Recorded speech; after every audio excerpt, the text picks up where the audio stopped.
Nora Alexandra mewanti-wanti sang suami, jering SID untuk segera berubah menjadi lebih baik lagi, singgung soal kebahagiaan dan keluarga.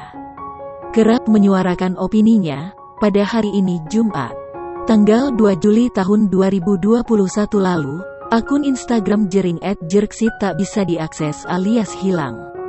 Selang beberapa hari, kini akun Instagram jering sudah kembali lagi.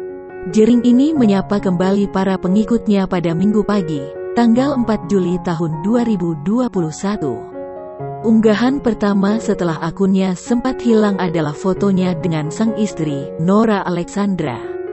Pada keterangan unggahan, jering memberikan judul, "Resisten dan Program Baby".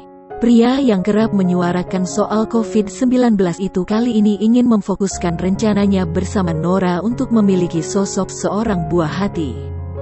Rupanya unggahan jering itu langsung ditanggapi langsung oleh sang istri. Sebagai seorang istri, Nora mengaku tak ingin sang suami kembali berulah bahkan hingga masuk bui lagi.